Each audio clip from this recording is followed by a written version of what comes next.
बिस्मिल्लाहिर्रहमानिर्रहीम, अस्सलाम वालेकुम। उम्मीद करता हूँ कि आप सब खैरियत से होंगे। तो दोस्तों, मैं हूँ मौज़म जाफ़री और आप देख रहे हैं हमारे चैनल एलिया कंसल्टेंट।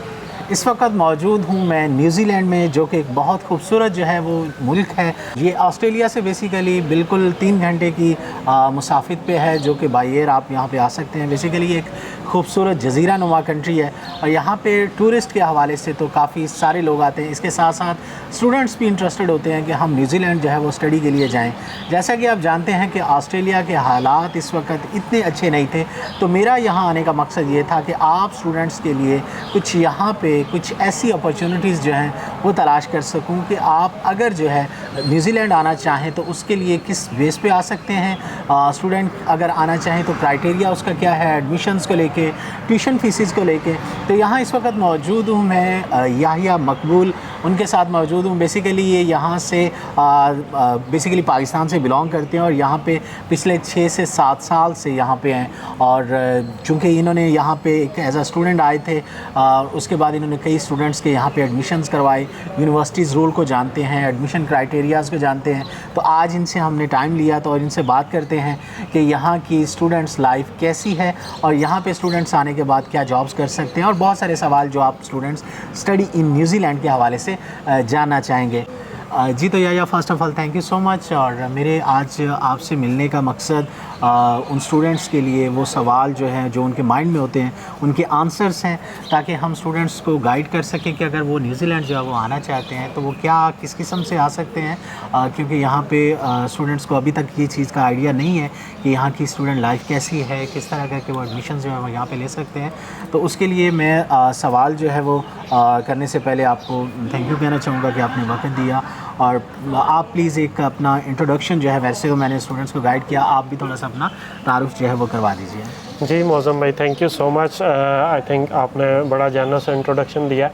तो बिल्कुल फॉर श्योर मैं अपना एक्सपीरियंस भी शेयर करूंगा और जो इन्फॉर्मेशन मुझे है वो आपके स्टूडेंट्स के साथ हम शेयर कर देते हैं जो उनकी रिक्वायरमेंट्स हैं। तो प्राइमरीली अपने बारे में, मैं यहाँ पे 2018 में आया था और मैं यहाँ पे चूँकि पीएचडी के सिलसिले में आया था और पीएचडी मेरा अभी चल रहा है, जो कि मैंने उसमें कोई 2 साल का ब्रेक लिया हुआ था। तो अभी रिसेंटली मैं दोबारा उसको ज्वाइन कर रहा हूँ। लेकिन इन द मीन टाइम मैं यहाँ पे फुल टाइम जॉब भी कर रहा था और अभी मेरा परमानेंट रेजिडेंस वीज़ा जो है वो भी हो गया हुआ है। तो अभी मैं न्यूजीलैंड में एज अ रेजिडेंट रह रहा हूँ और बहुत सारे चूँकि स्टूडेंट्स और दोस्तों के हमने एडमिशन्स और उसमें हेल्प किया, तो उस वजह से हमें काफ़ी सारी चीज़ों का जो है आइडिया है और I will be more than happy to share all the information with the potential students. Thank you याया। मेरा भी यही मकसद था यहाँ आने का। वैसे तो आपने मुझे कल बताया कि काफ़ी सारी अपॉइंटमेंट्स आपने यहाँ पे फ़िक्स मेरे लिए की हुई हैं, लेकिन मैं टू बी ऑनेस्ट ये चाहता था कि वो सारी इन्फॉर्मेशन आपसे मतलब अगर मिलती है तो स्टूडेंट्स के लिए अंडरस्टैंड करना जो है वो ज़्यादा आसान होगा, बजाय इसके कि हम किसी गोरे के पास जाते हैं और वो उन चीज़ों को गाइड करते हैं। तो ज़ाहिर है स्टूडेंट्स के लिए वो थोड़ा सा मुश्किल हो सकता है उस चीज़ को समझना। तो क्योंकि आप पाकिस्तान से हैं और समझते हैं कि पाकिस्तानी स्टूडेंट्स को किस लेवल पर आके चीज़ें जो है वो गाइड करनी है।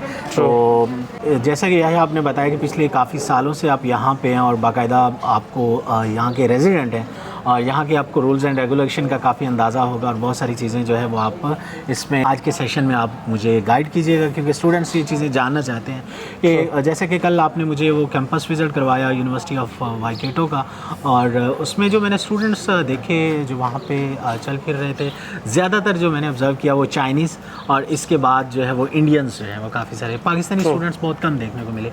इसकी क्या आप रीज़न समझते हैं कि पाकिस्तानी अवेयरनेस नहीं है स्टूडेंट्स को या क्या ऐसा? Mainly I think New Zealand market जो है वो थोड़ी अनएक्सप्लोर्ड रही है, अनटैप्ड रही है। उसकी सेवरल रीजंस हो सकती हैं। एक चीज़ ये भी थी कि जब ऑस्ट्रेलिया और कनाडा के कंपैरिजन में न्यूजीलैंड थोड़ा सा पिछले वक्तों में एक्सपेंसिव भी रहा है और न्यूजीलैंड इमिग्रेशन जो है वो काफ़ी टफ़ रही है for all the student visas और इस तरह की चीज़ों पे न्यूजीलैंड इमिग्रेशन काफ़ी टफ़ रही है। लेकिन अभी आके कुछ चीज़ें थोड़ी सी रिलैक्स हुई हैं और सेकेंडली चूँकि दूसरी मार्केट्स में ज़रा चीज़ें थोड़ी इतनी अच्छी नहीं रही, तो अब लोग जो है वो अटेंशन ले रहे हैं। तो इस वजह से यहाँ पे पहले जो है ज़्यादातर चूँकि काफ़ी ज़्यादा बड़ी बैंक स्टेटमेंट और वो चीज़ें चाहिए होती थी, तो इस वजह से मोस्टली या तो वो चाइनीज़ स्टूडेंट्स आते हैं जो कि अफोर्ड कर सकते हैं, और सेकेंडली इंडियन स्टूडेंट्स आते हैं ज़्यादा, क्योंकि उनके पास वहाँ पे उनकी गवर्नमेंट ने उनको एक bank student loan for overseas qualification का ऑप्शन दिया होता है, और वो इजीली स्टूडेंट लोन अप्रूव करवा के तो वो इमिग्रेशन को दे देते हैं, और इमिग्रेशन उस चीज़ को एक्सेप्ट भी करती है। तो इस वजह से उनके लिए अपॉर्चुनिटीज़ यहाँ पे काफ़ी ज़्यादा थी। मैं चाहता हूँ कि देखें, जैसे कि इंडियंस काफ़ी सारे हैं यहाँ पे, चाइनीज़ हैं और काफ़ी सारे नेशनल हैं यहाँ पे, तो क्यों ना पाकिस्तानी स्टूडेंट्स को भी हम कुछ ऐसा करें कि जो ऑस्ट्रेलिया के हालात हमारे सामने हैं कि अभी जो करंट सिचुएशन उसकी क्या है, कि उन्होंने क्राइटेरिया बहुत टफ कर दिया है।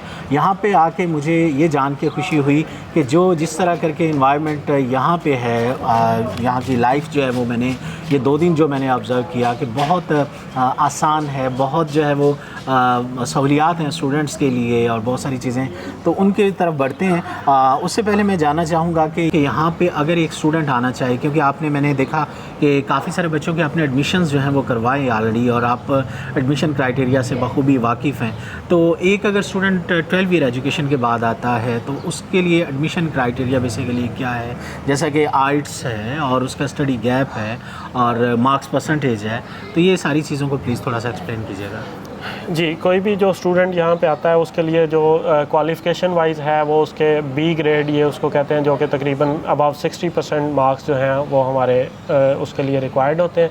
सेकेंडली आइट्स में बैचलर डिग्री के लेवल पे 5.5 मिनिमम आइट्स रिक्वायर्ड होता है। In terms of study gap, bachelor level पे स्टडी गैप को आपने वो थोड़ा सा एक नेगेटिव उसमें आता है, but still there are people जिन्होंने बैचलर लेवल पे भी स्टडी गैप के बावजूद भी उनके एडमिशन्स भी हुए हैं और वो यहाँ पे आए भी हैं। वो पॉसिबल है, लेकिन ऑफ कोर्स आपको उसको जस्टिफाई करना होता है विद स्ट्रॉन्ग रीजंस के what you were doing in that year. ठीक है, मीन्स अगर एक स्टूडेंट यहाँ पे आता है तो उसको आइट्स का मुझे बताइएगा कि स्टूडेंट्स की रिक्वायरमेंट क्या है। जैसे ऑस्ट्रेलिया की बात करें तो अगर बैचलर के लिए यहाँ पे स्टूडेंट आते हैं, मैं बात कर रहा हूँ ऑस्ट्रेलिया की, तो वो मांगती है, यूनिवर्सिटीज़ कहती हैं कि जी 6.5 बैंड्स होने चाहिए और 6 से कम कोई ना हो।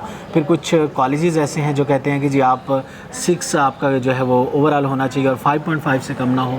तो यहाँ का थोड़ा सा मुझे बताइए इस हवाले से। यहाँ पे अगर मैं आपको जनरली आइट्स की रिक्वायरमेंट बताऊँ तो मिनिमम जो है वो 5.5 से कम आपका किसी में नहीं होना चाहिए, और 5.5 ओवरऑल, या सम यूनिवर्सिटीज़ कैन रिक्वायर कि वो 6 विद मिनिमम 5.5, लेकिन ये बैचलर्स के लिए क्राइटेरिया है। ये बड़ा एक ज़बरदस्त चीज़ है कि अगर देखा जाए, मैं बात करूँ यूके की और ऑस्ट्रेलिया की तो, और कनाडा की भी, कनाडा आइट्स के हवाले से बड़ा हाईली डिमांड उसकी है। उसके बाद ऑस्ट्रेलिया आ जाता है और ऑस्ट्रेलिया भी यूनिवर्सिटीज़ कहती हैं जी 6.5 से कम ना हो, और मतलब वो भी एक अच्छा। यहाँ पे एडमिशन को लेके जैसा आपने बताया कि 5.5 और ओवरऑल 6, ठीक है, और नो लेस दैन 5.5 और यूनिवर्सिटी के लिए एडमिशन, ये तो ये एक आप देख लें कि अच्छा डिफरेंट साइट्स को लेके एटलीस्ट है। और इसी तरह अगर हम गैप की बात करते हैं तो वो कितना है अप्रॉक्सीमेटली एक गैप जो है वो स्टडी गैप एक्सेप्टेबल है? मतलब वो 1 साल, 1.5 साल, 2 साल का तो आप उसको जस्टिफाई कर सकते हैं कि आपने एग्ज़ाम्स पास किए, उसके बाद आप प्रिपेयर कर रहे थे फॉर ओवरसीज़ एजुकेशन, और उसके दौरान आपने जो एक्टिविटीज़ की हैं तो उसको बैचलर लेवल पे तो जितना मिनिमम हो वो आइडियल है। मास्टर्स लेवल पे थोड़ा सा लंबा गैप जो है उसको भी जस्टिफाई किया जा सकता है with your work experience at all that जो आप उस दौरान कर रहे थे। सही है। अच्छा, उसमें जैसे बैचलर के लिए तो 6 और नो लेस दैन 5.5 चल जाएगा। मास्टर्स के लिए भी यही है या मास्टर्स का थोड़ा सा इससे अबव है? नहीं, मास्टर्स और पीएचडी के लिए जो आइट्स की रिक्वायरमेंट है वो 6 मिनिमम, 6.5 ओवरऑल विद 6 ईच है जो मिनिमम रिक्वायरमेंट है, कि 6 से कम कोई बैंड नहीं होना चाहिए और 6.5 आपका ओवरऑल बैंड हो, ये मास्टर्स के लिए है।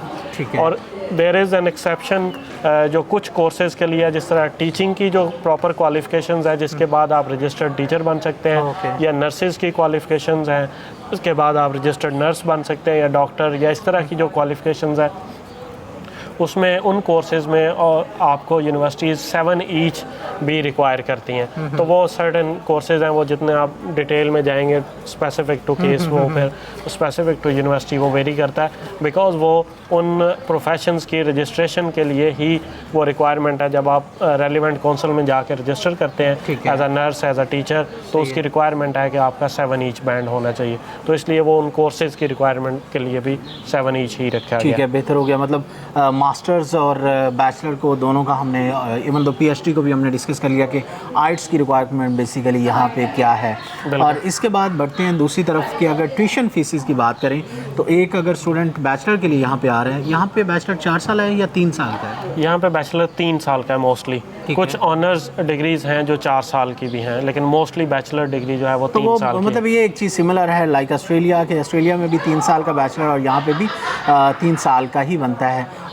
उस तरफ आते हैं ट्यूशन फीसिस को लेके कि यहाँ पे सेमेस्टर वाइज सिस्टम है या एनुअल फ़ीस पे करनी पड़ती है, और अगर दोनों में से वो कितनी फ़ीस है अप्रॉक्सीमेटली 1 साल की स्टूडेंट्स पे करके आ सकते हैं? जी बिल्कुल, ये एक तो कोर्स टू कोर्स भी वेरी करता है और यूनिवर्सिटी टू यूनिवर्सिटी भी वेरी करता है, लेकिन रफली अगर आप पूछें तो मिनिमम अराउंड $30,000 न्यूजीलैंड डॉलर्स जो हैं वो 1 साल के आपकी फ़ीस होती है, और वो यहाँ पे आपको 1 साल की फ़ीस इकट्ठी ही पे करनी होती है। आप पूरी 1 साल की फ़ीस पे करते हैं। ठीक है। और ये बैचलर डिग्री के लिए है, और मास्टर्स डिग्री के लिए जो एवरेज है वो 40 से लेके तो आपकी 50 आगे 55,000 तक भी फ़ीस आपकी 1 साल की है। ठीक है, यानी बैचलर के लिए फ़ीस का इनिशियल आप जो बता रहे हैं कि कितने से स्टार्ट होके कहाँ तक मैक्सिमम? 30,000 से स्टार्ट होके कोर्स टू कोर्स वेरी करते हुए वो 35-40 तक बैचलर की फ़ीस जो है वो जा सकती है। अगर अच्छा, यहाँ पे मैं थोड़ा सा ये बताऊँगा कि आप जो स्टूडेंट्स ऑस्ट्रेलिया आते हैं, ऑस्ट्रेलिया की ट्यूशन फीसिस जो हैं वो भी आलमोस्ट इतनी हैं, लेकिन मैं समझूंगा कि न्यूजीलैंड जो है थोड़ा सा फ़ीस को लेके कम है कंपेयर टू अगर देखा जाए ऑस्ट्रेलिया देखा जाए। लेकिन फ़र्क जो यह बता रहे हैं कि सिर्फ इतना है कि यहाँ पे आपको 1 साल की फ़ीस पे करके आना है, और अगर ऑस्ट्रेलिया में जा रहे हैं तो आपको वहाँ पे कुछ कॉलेजेस आपको कहते हैं जी इनिशियल डिपॉजिट 3 माह का भी करवा दें ट्राइमेस्टर, और अगर सेमेस्टर की वैसे नॉर्मली वहाँ पे 6 माह की फ़ीस आपने दे के आना है, लेकिन बाकी 6 माह की ज़ाहिर है आपने वहाँ पे जाकर कमा के देना है। तो ये एक देखें कि बेहतर चीज़ है कि अगर आप का वीज़ा यहाँ पे सिक्योर हो रहा है और 1 साल की फ़ीस अगर आप पे कर सकते हैं, तो मेरा नहीं ख्याल कि ये एक बुरी ऑप्शन है कि आप 1 साल की फ़ीस अपनी जो है वो यहाँ पे दे के आ सकते हैं। मास्टर्स के लिए भी सेम ऐसे ही है कि मास्टर्स के लिए भी ट्यूशन फीसेस का स्ट्रक्चर कुछ ऐसा ही है? जी, मास्टर्स के लिए जो अच्छा मास्टर्स प्रोग्राम है वो तकरीबन आपको 40,000 प्लस में मिलता है, जो 1 साल की उसकी फ़ीस होती है। कुछ मास्टर्स जो हैं वो 1.5 साल के हैं, तो वो डिपेंड करता है कि 40 to 50,000 अगर 1 साल की फ़ीस है तो उसी लिहाज से आप 1.5 साल की देख लें कि वो उससे ज़्यादा हो जाएगी। कुछ मास्टर्स जिस तरह masters of nursing by Keto university में एक ऑफ़र होता है तो वो 35,000 में भी आपको पर ईयर मिल जाता है। ठीक है। मोस्टली ये मैं यूनिवर्सिटीज़ की फ़ीस बता रहा हूँ। जो निचला वाला टीयर है जिसमें पॉलीटेक्स और कॉलेजेस आते हैं उसमें समटाइम्स फ़ीस कम होती हैं। इसमें इनटेक्स जो है वो साल में कितने हैं न्यूजीलैंड में? ऑस्ट्रेलिया में तो 3 से 4 भी मिल जाते हैं, लेकिन यहाँ का मुझे थोड़ा सा यहाँ पे मेनली 2 इनटेक्स होते हैं, एक फेब इनटेक होता है और एक जुलाई का इनटेक होता है। ठीक है। तो फरवरी और जुलाई के 2 ही मेन इनटेक्स होते हैं मोस्टली। तो मतलब जो स्टूडेंट्स अभी अप्लाई करना चाहते हैं वो यकीनन जुलाई इनटेक के लिए अप्लाई कर सकते हैं। एग्जैक्टली। और जुलाई इनटेक के लिए अगर आप अप्लाई करना चाहते हैं तो आप रब्ता कर सकते हैं। बाकी फर्दर इस आगे बढ़ते हैं।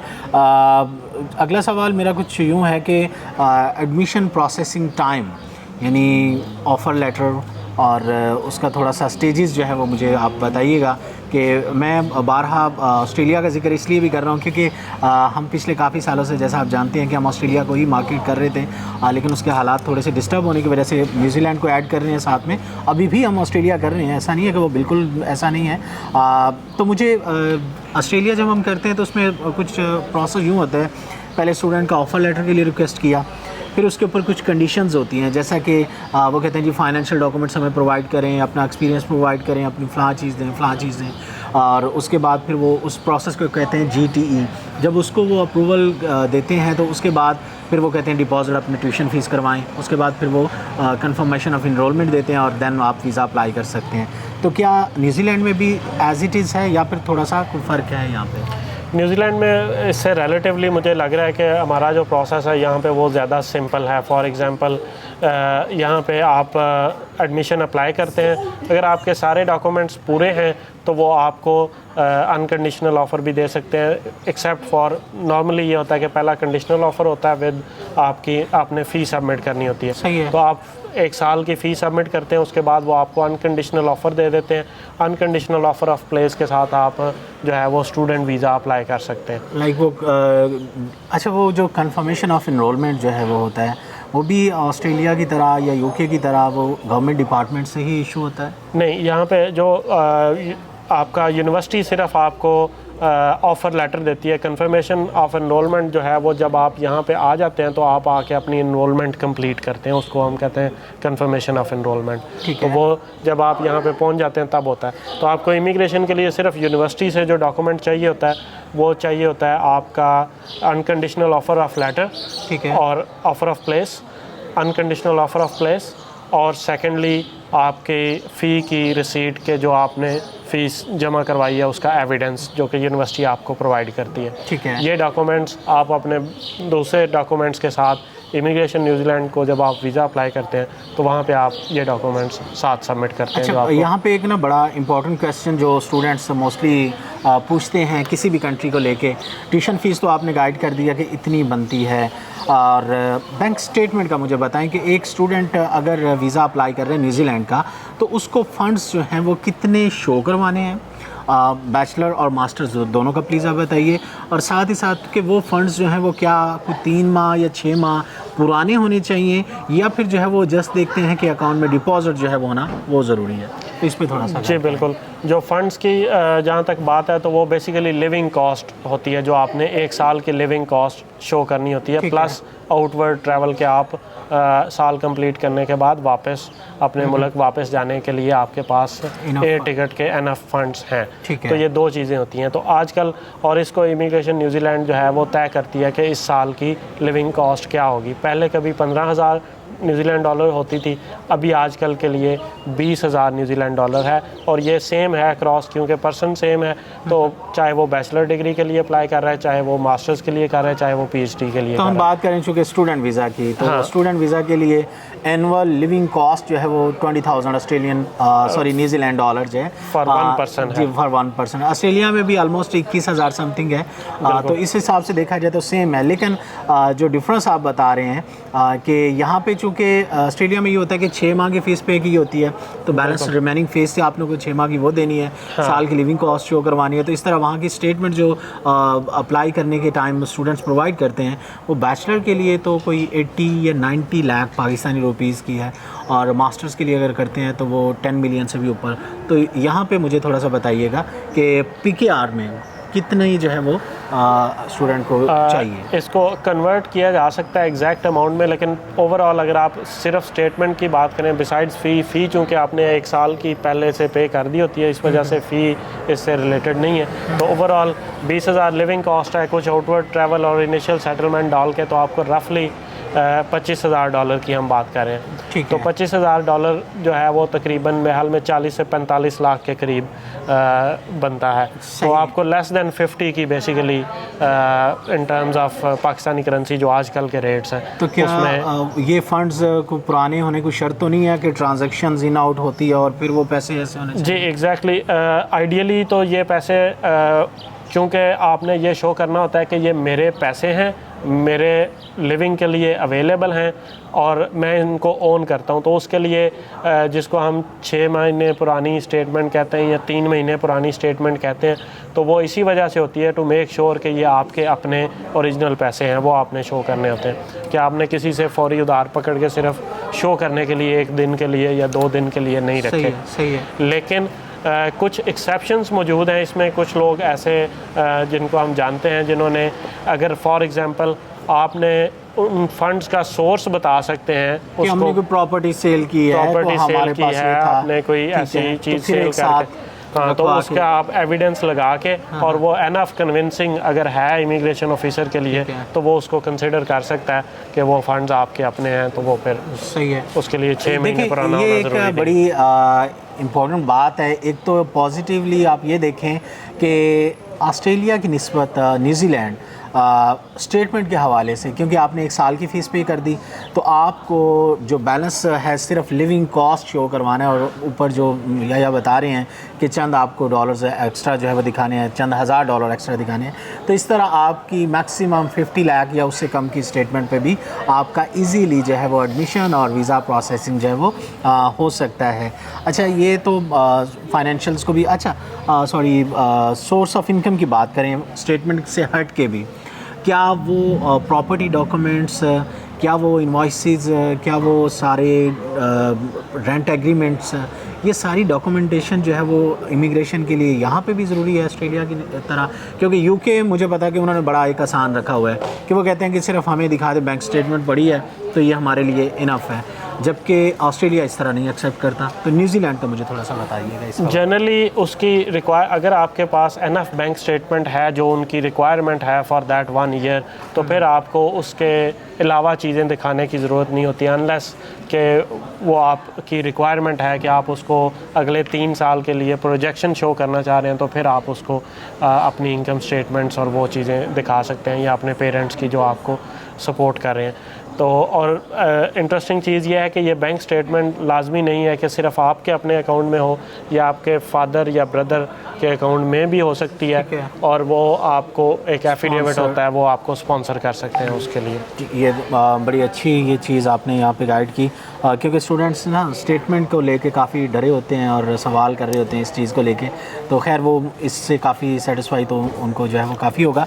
अच्छा, अगली बात की तरफ बढ़ते हैं कि प्रोसेस टाइम जो है, अगर एक स्टूडेंट अपने मुकम्मल डॉक्यूमेंट्स जो है वो फॉरवर्ड करता है, हमें प्रोवाइड करता है और हम आगे यूनिवर्सिटी को फॉरवर्ड करते हैं, तो ऑफ़र लेटर जनरेट होने से लेके उसकी फ़ीस सबमिशन और आपको जो फाइनल लेटर जो है वो मिलता है जिसकी वजह पे आपने वीज़ा फ़ाइल करना है, इस टोटल ड्यूरेशन का टाइम जो है वो कितना लग सकता है? आइडियली इससे ये 2 वीक के अंदर भी हो सकता है, और लेकिन अगर आप एक एवरेज बात करें तो ये 3 से 4 वीक के दौरान इस प्रोसेस को होना चाहिए, अनलेस कि अगर स्टूडेंट की एप्लीकेशन कॉम्प्लिकेटेड है, उसके डॉक्यूमेंट्स कंप्लीट नहीं थे, उन्होंने बैक एंड फोर्थ आपकी कम्युनिकेशन चल रही है कि वो आपको कह रहे हैं आप ये प्रोवाइड करें, ये प्रोवाइड करें, तो वो ऑफ कोर्स लंबा टाइम ले सकता है। लेकिन अगर वेल क्राफ्टेड एप्लीकेशन है और प्रॉपर किसी एक्सपर्ट ने उसको देख के सबमिट की है, तो फिर ऑफ कोर्स वो कह लें कि 4 वीक के अंदर अंदर उसका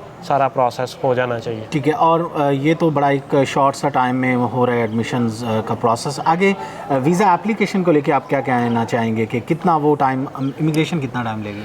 अच्छा, इंटरेस्टिंगली न्यूजीलैंड इमिग्रेशन जो है वो ये टाइम वेरी करता है पर्सन टू पर्सन, लेकिन न्यूजीलैंड इमिग्रेशन जो है वो इस लिहाज से बड़ी अच्छी भी है कि वो अपना जो एवरेज टाइम है वो साथ साथ आपको अपडेट करते रहते हैं, कि पिछले 3 या 6 महीने के डाटा के मुताबिक वो आपको बताते हैं कि एक एप्लीकेशन पे, स्टूडेंट एप्लीकेशन पे हमने कितना टाइम लगाया। तो इस वक्त जो आज के दिन में जो इमिग्रेशन न्यूजीलैंड का डाटा है वो ये कहता है कि 80% एप्लीकेशन जो हैं वो विद इन 5 to 6 वीक्स जो हैं वो 6 वीक्स के अंदर अंदर सारी प्रोसेस हुई हैं। ज़बरदस्त, ये भी एक बड़ा अच्छा खासा डिफरेंस है ऑस्ट्रेलिया और न्यूजीलैंड में, कि ऑस्ट्रेलिया की एप्लीकेशन हमें 6 माह हो गए हैं और हमने स्टूडेंट्स का वीज़ा प्रोसेस किया हुआ है और उनकी तरफ से कोई किसी किस्म का रिस्पांस नहीं है। अगर कोई इक्का दुक्का एप्लीकेशन के ऊपर रिस्पांस आया भी है तो वो नेगेटिव में आए। ये एक मेन रीज़न है कि मैं आज न्यूजीलैंड में हूँ और आप स्टूडेंट्स के लिए एक अच्छा डेस्टिनेशन जो है वो मुझे लगा, और मैंने इसी हवाले से मुलाकात जो है यहाँ पे मेरी जारी है। अच्छा, खैर यह मुझे अगले सवाल की तरफ बढ़ते हैं कि प्रोसेस टाइम भी आपने बता दिया, ट्यूशन फीसेस, एडमिशन क्राइटेरिया, ये सारी चीज़ें। एक स्टूडेंट का वीज़ा जब अप्लाई हो जाता है तो ज़ाहिर है आउटकम 2 ही होते हैं, या वीज़ा रिफ्यूज़ होता है या फिर वीज़ा ग्रांट होता है। तो उस रेशो को आप क्या कहेंगे कि आपके नॉलेज में, जो पिछले कई सालों से आप यहाँ पे हैं, आपने कई एप्लीकेशंस देखी होंगी अपनी नज़रों से गुजरती हुई, कुछ स्टूडेंट्स की वीज़ा रेशो क्या है कि अगर अच्छी एप्लीकेशन है जो एडमिशन क्राइटेरिया पूरा कर रहा है स्टूडेंट, और उसके बाद उसका ग्रांट रेशो क्या है? अच्छा, mainly on the base of इसको एग्जैक्टली तो on the basis of data हम देख सकते हैं और वो हम चेक भी कर सकते हैं। मे बी न्यूजीलैंड इमिग्रेशन से हम पूछ भी सकते हैं, वो हमें बता देंगे कि एग्जैक्टली रेशो क्या है।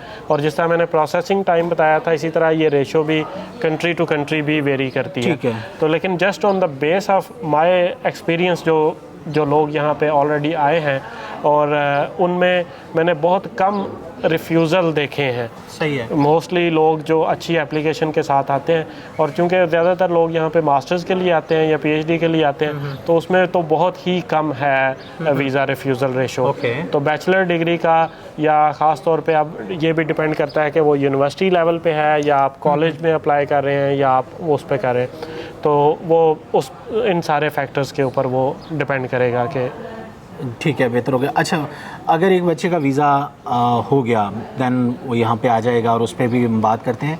अगर एक स्टूडेंट का रिफ्यूज़ल जो है वो हो जाता है, तो जाहिर है उसने 10-15 हज़ार, 20 हज़ार या 30 हज़ार dollar New Zealand dollar tuition faeces जो डिपॉजिट करवाई हुई हैं, उनका रिफ़ंड प्रोसेस जो है वो कितने टाइम में हो जाता है और उसमें से कितना हिस्सा जो है वो यूनिवर्सिटीज़ डिडक्ट करती हैं, कितनी फ़ीस वो उनको नॉन रिफंडेबल होती है? बिल्कुल, वो एक तो ये इंस्टीट्यूशन टू इंस्टीट्यूशन वेरी करता है कि, लेकिन नॉर्मली जब वीज़ा रिफ्यूज़ल का मतलब है कि आपने बिफोर स्टार्ट ऑफ कोर्स की स्टार्ट डेट से पहले ही आपने रिफ़ंड की रिक्वेस्ट डाल दी ऑन द बेसिस ऑफ कि आपका अल्लाह ना करे अगर वीज़ा रिफ्यूज़ हुआ है तो उसकी बेसिस पे आपने वो रिक्वेस्ट डाल ली है। तो इसका मतलब है कि आपको सारी की सारी फ़ीस जो है वो वापस मिलनी चाहिए, और मोस्टली यूनिवर्सिटीज़ ऐसे ही करती हैं, एक्सेप्ट फॉर कि वो कोई $500 के करीब सम यूनिवर्सिटीज़ या इंस्टीट्यूशन ने रखा होता है जो कि उनकी एडमिनिस्ट्रेटिव कॉस्ट होती है। ठीक है, ऑस्ट्रेलिया में इनरोलमेंट नाम से ये डिडक्ट करते हैं और यहाँ पे एडमिनिस्ट्रेशन फ़ीस के। ठीक है, तो ये भी। और अगर एक स्टूडेंट जो है वो सक्सेसफुली इसको वीज़ा जो है वो ग्रांट हो जाता है, यहाँ पे आने के बाद जो मेन स्टूडेंट का जो कंसर्न होता है कि जी इसी वीडियो में भी यकीनन स्टूडेंट्स इंतज़ार यही कर रहे होंगे कि वो पार्ट कहाँ पे आएगा कि जहाँ पे मैं ये पूछूंगा कि स्टूडेंट्स यहाँ आने के बाद अर्निंग अपॉर्चुनिटीज़। देखिए, पाकिस्तान आपको पता है कि किन हालात से गुजर रहा है। अगर कोई फैमिली या उसमें से कोई स्टूडेंट यहाँ पे मूव कर रहे हैं तो उनका स्टडी के साथ साथ एक मेन कंसर्न जो है ये भी होता है कि हमारा बच्चा वहाँ पे जाके जी कमाया क्या लेगा, घर भेजे ना भेजे, अपने एक्सपेंस जो हैं वो पूरे कर लेगा या नहीं कर लेगा, या अपनी स्टडी को कंटिन्यू। एक तो इस चीज़ पे थोड़ा सा मुझे बताइएगा, फिर हम आगे जो है वो बढ़ते हैं। बिल्कुल, नॉर्मली यहाँ पे भी बहुत सारे दूसरे मुल्कों की तरह जो स्टूडेंट वीज़ा पे लोग होते हैं उनकी कंडीशन यही होती है कि वो सिर्फ 20 आवर्स काम कर सकते हैं, और 20 आवर्स ऑफ कोर्स जॉब और जॉब्स तो इजीली मिल जाती हैं कि आप रेस्टोरेंट पे काम कर लें, आप फ्यूल स्टेशन पे काम कर लें, आप कोई क्लीनिंग, सिक्योरिटी, जो जनरली सारे वेस्टर्न कंट्रीज़ में जॉब्स हैं जिस तरह ऑस्ट्रेलिया में हैं वो ऑलमोस्ट सेम ही हैं, तो वो मिल जाती हैं। और मिनिमम वेज आजकल 20-22 के अराउंड चल रहा है, और 20 आवर्स जॉब करते हुए वो इजीली अपनी लिविंग बड़ी आसानी से लिविंग कॉस्ट जो है वो साथ साथ अपनी मैनेज कर सकते हैं, क्योंकि साल की फ़ीस तो वो दे के आए होते हैं। फीस की तो उनको ज़ाहिर है टेंशन, दोबारा अगले 6 महीने की फ़ीस की टेंशन नहीं होती है। तो अच्छा, दूसरी बात यहाँ पे ये कि जॉब्स जो हैं वो जैसे आपने बताया कि यहाँ पे फ्यूल स्टेशन पे मिल सकती है, इसके अलावा रेस्टोरेंट पे मिल सकती है, और काफ़ी सारे जिस तरह के सेम लाइक ऑस्ट्रेलिया। यहाँ पे ऊबर का मुझे प्लीज़ बताइए कि वो कॉन्सेप्ट कैसा है कि अगर कोई ऑकलैंड में रह रहा है या फिर किसी मेन सिटी और में कोई रह रहा है तो यहाँ पे क्या स्टूडेंट्स को ड्राइविंग अलाउ है या नहीं है? अच्छा, ये ऊबर और इस तरह की जो जॉब्स होती हैं वो चूँकि कॉन्ट्रैक्ट की तरह से होती हैं और वो आपके आवर्स को वो मैनेज नहीं करती, ना ही कंपनी उस चीज़ की रिस्पॉन्सिबिलिटी लेती है कि वो आपके आवर्स को रिस्ट्रिक्ट करेगी। तो इस वजह से नॉर्मली स्टूडेंट्स के लिए ऊबर या इस तरह के ऑप्शंस जो हैं वो यहाँ पे अवेलेबल नहीं होते, और स्पेशली मेरे ख्याल में इन ऐप्स के लिए आपको न्यूजीलैंड लाइसेंस भी चाहिए होता है। तो वो आपको मतलब काफ़ी टाइम उस पर भी मतलब आके कन्वर्ट करते हैं आप। सही। वो भी अच्छा, लाइसेंस का मुझे प्लीज़ यहाँ पे बताइएगा कि एक अगर स्टूडेंट के पास पाकिस्तानी लाइसेंस है और अगर वो पुराना लाइसेंस नहीं है, क्योंकि ऑस्ट्रेलिया कहता है जी 3 साल पुराना आपके पास लाइसेंस हो तो सिडनी में आप आके उसके लिए ट्राई देंगे तो फिर आपको वहाँ का लाइसेंस जो है वो मिल जाएगा। यहाँ का थोड़ा सा मुझे बताइए। नहीं, इसमें ऐसी पुराने वाली कोई कंडीशन नहीं है। आपके पास अगर पाकिस्तान का लाइसेंस है जो कि कंप्यूटराइज्ड है और वेरीफाइएबल है तो वो आप इजीली यहाँ पे आके उसको आप कन्वर्जन कहते हैं, आप कन्वर्ट कर लेते हैं, आप जाके अप्लाई करते हैं, वो आपसे एक थ्योरी टेस्ट लेते हैं, थ्योरी टेस्ट आपका पास होता है तो आप ट्राई देते हैं और ट्राई दे के आपको न्यूजीलैंड फुल लाइसेंस जो है वो मिल जाता है। ज़बरदस्त। तो ये देखें, ये भी एक बड़ी पॉजिटिव चीज़ है लाइसेंस को लेके कि यहाँ पे आपको कंपेयर टू ऑस्ट्रेलिया जल्दी जो है लाइसेंस न्यूजीलैंड का जो है वो मिल सकता है। और उसके ऊपर कल को फिर आप अगर अच्छा कल की बात करते हैं कि स्टूडेंट यहाँ पे अगर आते हैं, लाइक अगर उनका जो है वो होता है वीज़ा ग्रांट हो जाता है, यहाँ पे आते हैं, जॉब करते हैं, उनका फ्यूचर जो है वो यहाँ पे क्या है, जैसा कि प्लान तो बेसिकली यही होता है कि जी हमने पासपोर्ट लेना है यहाँ का, ठीक है, तो उसके हवाले से मुझे थोड़ा सा बताइएगा। बिल्कुल। देखें, सबसे पहली सिक्योरिटी है वो होती है कि आपका बिसाइड स्टूडेंट वीज़ा जो अगला टारगेट होता है स्टूडेंट्स का, वो ये होता है जिसको ऑस्ट्रेलिया में महल में TR कहते हैं और डिफरेंट कंट्रीज़ के उसकी डिफरेंट वो है। यहाँ पे उसको पोस्ट स्टडी वर्क वीज़ा कहते हैं, जो कि ओपन वर्क वीज़ा होता है जिस पे आप कोई भी जॉब कर सकते हैं। तो वो ड्यूरेशन वेरी करती है आपके कोर्स के ऊपर। नॉर्मली बैचलर्स और मास्टर्स डिग्री के लिए, मास्टर्स और PhD के लिए जो है वो 3 ईयर पोस्ट स्टडी वीज़ा होता है कि जब आप कोई मास्टर्स डिग्री कंप्लीट करेंगे न्यूजीलैंड से या आप PhD अपनी कंप्लीट करते हैं तो आपके पास आपको डायरेक्ट 3 साल का वर्क वीज़ा मिलेगा जिसके ऊपर आप कोई भी एनी आवर्स काम कर सकते हैं और वो आप उससे अपनी जो आपने फ़ी पे की होती है, जो इन्वेस्टमेंट की होती है, वो आप इजीली उससे अनबैक कर सकते हैं। जहाँ तक बैचलर डिग्री की बात है, जो लोअर डिग्रीज़ हैं वो हर डिग्री के लिहाज से उसका पोस्ट स्टडी वीज़ा जो है वो वेरी करता है। लेकिन जनरली अगर मैं आपको इमिग्रेशन न्यूजीलैंड के जो नॉर्मल रूल्स हैं उनको पढ़ते हुए अगर मैं बताऊं तो वो ये है कि उसके अलावा जितने ईयर्स की आपने स्टडी की होगी तो उसके मुताबिक आपको वर्क वीज़ा मिल जाएगा। फॉर एग्जांपल अगर 3 ईयर्स की बैचलर डिग्री है तो आपको उसका पोस्ट स्टडी वीज़ा उस लिहाज से मिल जाएगा। सही, मतलब ये हर स्टूडेंट को मस्ट है कि वो जो है वो ये चीज़ मिल जाती है। ये एक तरह का उसका राइट होता है, अनलेस कि उसने कोई बहुत बड़ा क्राइम या कोई ऐसा करैक्टर की मिस्टेक की है जिसकी वजह से वो उसको डिपोर्ट कर रहे हैं या उसको फर्दर वीज़ा देने के वो एलिजिबल नहीं समझते। अदरवाइज़ इसकी मेन रिक्वायरमेंट ये है कि आपने क्या वो क्वालिफ़िकेशन यहाँ पे रहते हुए कंप्लीट कर ली है। तो जब आपने कंप्लीट कर लिया तो वो आपने कंप्लीशन सर्टिफिकेट के साथ अप्लाई करना होता है, वो आपको वीज़ा मिल जाता है। उसमें कोई बहुत बड़ी रॉकेट साइंस इन्वॉल्व नहीं होती। ठीक है, ज़बरदस्त। तो इसमें हम कंक्लूजन की तरफ आते हैं। काफ़ी सारी चीज़ें जो है वो आपने इसमें गाइड की कि स्टूडेंट्स का एडमिशन क्राइटेरिया की बात हो गई, आइट्स को लेके, GT यहाँ पे वो इतना लंबा चढ़ा उसका सिस्टम नहीं है। इसके बाद अगर हम बात करते हैं दूसरी तरफ आ जाएं, ट्यूशन फ़ीस का हमने वो डिस्कस कर लिया, वीज़ा रेशो को डिस्कस किया, वीज़ा रिफ्यूज़ल की सूरत में रिफ़ंड को हमने इसमें वो भी डिस्कस कर लिया। इसके बाद अगर वीज़ा ग्रांट होता है तो यहाँ पे आने के बाद स्टूडेंट जो हैं वो किस किस्म की जॉब्स कर सकते हैं, और जॉब के बाद यहाँ पे PR और रेजिडेंट जो है वो सारी चीज़ें अल्हम्दुलिल्लाह के इसमें क्लियर हो गई। या लास्ट पे आप अपनी तरफ से कुछ स्टूडेंट्स को रिकमेंड करना चाहें कि बेसिकली ये वीडियो मैं कहूँगा उन स्टूडेंट्स के लिए जो लॉन्ग टर्म सोचेंगे, जिनका प्लान है कि किसी अच्छे कंट्री का पासपोर्ट हमने अगर लेना है तो New Zealand is one of them.